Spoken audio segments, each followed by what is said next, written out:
ಎಲ್ರಿಗೂ ನಮಸ್ಕಾರ. ನಮಸ್ಕಾರ. ನನಗೆ ನಿಜವಾಗ್ಲೂ ಹಾಡಕ್ಕೆ ಬರಲ್ಲ, ಆದರೆ ನಾನು ಹಾಡ್ತೀನಿ. ಯಾಕೆಂದ್ರೆ ಸರ್ 6 ಮಂತ್ಸ್ ಮುಂಚೆ ಕೂಡ ನಾನು ಜೇನಿನ ಹೊಡೆಯುವಂಥ ಒಂದು ಹಾಡನ್ನ ಹಾಡಿದೆ. ಅದು ಇತ್ತೀಚೆಗೆ ವೈರಲ್ ಆಯಿತು. ಸೊ ಜೇನಿನ ಹೊಡೆಯೋ ಹಾಡ್ತಾ ಇಲ್ಲ, ನಾನು ಒಂದು ಒರಿಜಿನಲ್ ಹಾಡು ಹಾಡ್ತಾ ಇದ್ದೀನಿ. ಇದು ಬರೆದಿರೋದು ಯೋಗರಾಜ್ ಭಟ್. ಅದು ಕೂಡ 5 ನಿಮಿಷದಲ್ಲಿ.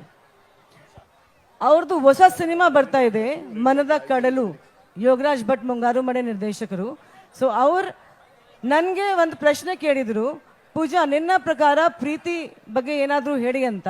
ನಾನು ಹೇಳಿದೆ, ಸರ್ ನನ್ನ ಮೊದಲನೇ ಪ್ರೀತಿ ಕನ್ನಡದ ಬಗ್ಗೆ ಒಂದು ಹಾಡು ಬರ್ದು ಕೊಡಿ. ಅವರು 5 ನಿಮಿಷದಲ್ಲಿ ನನಗೆ ಈ ಹಾಡು ಬರ್ದು ಕೊಟ್ಟರು. ನಿಮ್ಗೋಸ್ಕರ ಈಗ ಹಾಡ್ತಾ ಇದ್ದೀನಿ. ಫಸ್ಟ್ ಟೈಮ್ ನನ್ನ ಜೊತೆ ಹಾಡ್ತೀರಾ?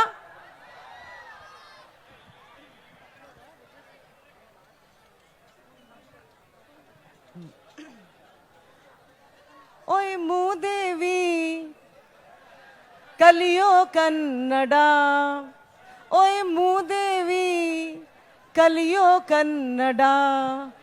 ಇಲ್ಲಿ ಬಂದು ಉಂಡು ತಿಂದು ತೇಗಿ ಹಿಂಗಿರ್ಬೋದೆ, ಇಲ್ಲಿ ಬಂದು ಉಂಡು ತಿಂದು ತೇಗಿ ಹಿಂಗಿರ್ಬೋದೆ. ನಮಗಲ್ದಿದ್ರು ನಾಡಿಗೆ ನೀಡು ನಿಂತು ಈ ಮರ್ಯಾದೆ, ನಮಗಲ್ದಿದ್ರು ನಾಡಿಗೆ ನೀಡು ನಿಂತು ನೀ ಮರ್ಯಾದೆ. ಕರ್ನಾಟಕದ ಭಾಷೆ ಕನ್ನಡ, ಇದು ನೆನಪಿದ್ರೆ ಬ್ಯಾರೇನು ಬೇಡ. ಎಲ್ಲಿಂದಾನೋ ಬರ್ತೀರಿ ಸಾಯೋ ಗಂಟ ಇರ್ತೀರಿ, ಎಲ್ಲಿಂದಾನೋ ಬರ್ತೀರಿ ಸಾಯೋ ಗಂಟ ಇರ್ತೀರಿ. ಮಾತಾಡೋಕೆ ಕೊಡ್ಬೇಕಾ ಹೊಟ್ಟೆಗೇನು ತಿಂತೀರಿ.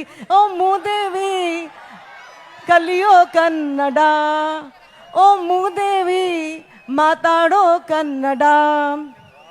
ಪೀಪಲ್ ನೈಸು ಅಂತೀರಿ, ಪೀಪಲ್ ನೈಸು ಅಂತೀರಿ, ಮನಸ್ಸು ಸಾಫ್ಟು ಅಂತೀರಿ. ಪೀಪಲ್ ನೈಸು ಅಂತೀರಿ, ಮನಸ್ಸು ಸಾಫ್ಟು ಅಂತೀರಿ. ಸ್ಟಾರ್ಟಪ್ ಅಂತ ಬರ್ತೀರಿ, ಯೂನಿಕಾರ್ನು ಮಾಡ್ತೀರಿ. ಆದ್ರೆ ಮಾತಾಡೋಕೆ ಹೇಳ್ಕೊಳ್ಬೇಕಾ ಹೊಟ್ಟೆಗೇನು ತಿಂತೀರಿ. ಓ ಮೂದೇವಿ ಕಲಿಯೋ ಕನ್ನಡ, ಓ ಮೂದೇವಿ ಮಾತಾಡೋ ಕನ್ನಡ. ಕಲ್ತ್ರೆ ನಿಮ್ಗೆ ಶರಣೂರಿ, ಕಲ್ತ್ರೆ ನಿಮ್ಗೆ ಶರಣೂರಿ, ಭಾಷೆ ನಮ್ಗೆ ದೇವರೂರಿ.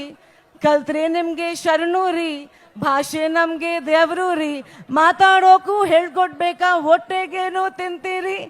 ಓ ಮೂದೇವಿ ಕಲಿಯೋ ಕನ್ನಡ, ಓ ಶ್ರೀದೇವಿ ಕಲಿಯಮ್ಮ ಕನ್ನಡ. ಓ ಮೂದೇವಿ ಕನ್ನಡ ಕಲೀರಿ.